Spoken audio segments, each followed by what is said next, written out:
মাজার, পাহাড় ও সমুদ্রের শহর চট্টগ্রাম। পাহাড় ঘেরা সবুজ শ্যামল এই চট্টগ্রামের মাটিতে চিরনিদ্রায় শায়িত আছেন বহু অলি আউলিয়াগণ। নগরের বায়েজিদ বোস্তামি থানাধীন নাসিরাবাদ এলাকার সেনানিবাসের পাশে ছোট একটি পাহাড়ে বায়েজিদ বোস্তামি এর মাজার শরীফ। বায়েজিদ বোস্তামির মাজার শরীফ চট্টগ্রামের অন্যতম একটি বিখ্যাত মাজার শরীফ। মাজারের মূল ফটকে ঢুকতেই চোখে পড়ে হরেক রকমের দোকান। এইসবের কোনোটিতে রয়েছে আগরবাতি, মোমবাতি, টুপি, তাসবি ইত্যাদি। আবার কোনো দোকানে রয়েছে কচ্ছপদের জন্য মিষ্টি, পাউরুটি, কলা ইত্যাদি খাবার। বাঁশের চিকন কঞ্চির মাথায় কেউ ছোট পাউরুটির টুকরো, আবার কেউ কলা বা কাঁচা মাংস হাতে আকুল স্বরে বাবা সম্বোধন করে ডাকছেন। মানুষের আহ্বানে সাড়া দিয়ে পানির ওপর মাথা তুলছে তারা, গ্রহণ করছে খাবারও। স্থানীয়ভাবে এই কচ্ছপ ও মাছ যথাক্রমে মাজারি ও গজারি নামে পরিচিত। দেশি বিদেশি পর্যটকরা চট্টগ্রামে এলেই দেখে যান বড় বড় কচ্ছপগুলোকে। ডাক শুনেই মাথা উঁচু করে একসঙ্গে ছুটে আসে গোটা 20 কচ্ছপ। খাবার খাইয়ে দিয়ে পিঠে হাত বুলিয়ে দেয়, সালামও জানায় মাজারে আসা ভক্তরা। ভোর থেকে সন্ধ্যা পর্যন্ত এভাবে দর্শনার্থীদের আবদার মেটাচ্ছে নগরের বায়েজিদ বোস্তামি মাজার সংলগ্ন দিঘিতে থাকা কচ্ছপগুলো। জানা যায় বায়েজিদ বোস্তামি ইরানের বিখ্যাত সুফি। তিনি সুলতান উল আরেফিন নামেও পরিচিত ছিলেন। তিনি পারস্যের বোস্তাম শহরে জন্মগ্রহণ করেন এবং 874 খ্রিস্টাব্দে তাঁর মৃত্যু হয়। যদিও বায়েজিদ বোস্তামির নাম অনুসারে এই মাজারের নামকরণ করা হয়েছে, কিন্তু ইরানের বিখ্যাত সুফি বায়েজিদ বোস্তামি এর এই অঞ্চলে আগমনের কোনো ঐতিহাসিক ভিত্তি খুঁজে পাওয়া যায়নি।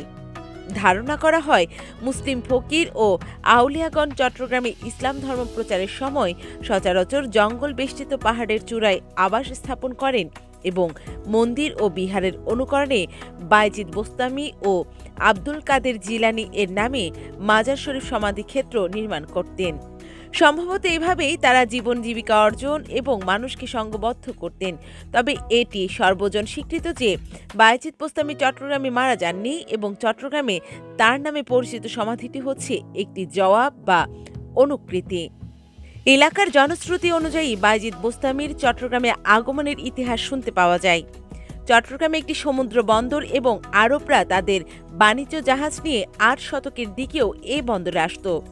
তাই এটি সম্ভব নয় যে ওই সুফি সাধক 9 শতকে এ স্থানে এসেছিলেন। ইতিহাসবিদগণ মনে করেন যে কবিতার শাহ সুলতান হচ্ছেন সুলতান উল আরেফিনের সংক্ষিপ্ত রূপ এবং সে কারণে শাহ সুলতান এবং বায়েজিদ বোস্তামি অভিন্ন। কিন্তু এটা অনুমান মাত্র।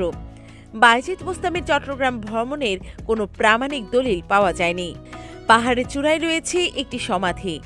এই সমাধির অবয়ব সর্বপ্রথম 1831 সালে পাহাড়ের উপরিভাগে একটি দেয়াল ঘেরা আঙ্গিনার মাঝে আবিষ্কার করা হয়। আঙ্গিনার ঠিক মাঝামাঝি সমাধিটি রয়েছে। পরবর্তীতে সমাধির স্থলটি আধুনিক কাঠামো দ্বারা প্রতিস্থাপিত হয়। সমাধি পাহাড়ের পাদদেশে একটি 3 গম্বুজ বিশিষ্ট মোঘল রীতির আয়তাকার মসজিদ রয়েছে। স্থাপত্যশৈলী থেকে ধারণা করা হয় মোঘল সম্রাট আওরঙ্গজেবের আমলে মসজিদটি নির্মিত। সমাধির সামনে সমতলে একটি বিশালাকার দিঘি রয়েছে। এখানকার দিঘিতে প্রচুর পরিমাণে কালো নরম শেলযুক্ত বোস্তামি কাছিম এবং গজার মাছ রয়েছে। বোস্তামির কাছিম আন্তর্জাতিকভাবে স্বীকৃত একটি অত্যন্ত বিরল এবং চরমভাবে বিপন্নপ্রায় প্রজাতি। বর্তমানে বায়েজিদ বোস্তামির মাজার প্রাঙ্গণ ব্যতীত বিশ্বের আর কোথাও এদের দেখা মিলে না। জনশ্রুতি অনুযায়ী মাজার প্রতিষ্ঠাকালে এই অঞ্চলে প্রচুর দুষ্টু জিন এবং পাপিষ্ট আত্মার পদচারণা ছিল। বায়েজিদ বোস্তামি এই অঞ্চল ভ্রমণকালে এইসব দুষ্টু আত্মাকে শাস্তিস্বরূপ কাছিমে পরিণত করেন এবং আজীবন পুকুরে বসবাসের দণ্ডাদেশ প্রদান করেন। মাজারে আসা ভক্তবৃন্দ ও দর্শনার্থীরা তাদের মানত ও মনোবাসনা পূরণ করতে দিঘির কচ্ছপদের খাবার খাওয়ান।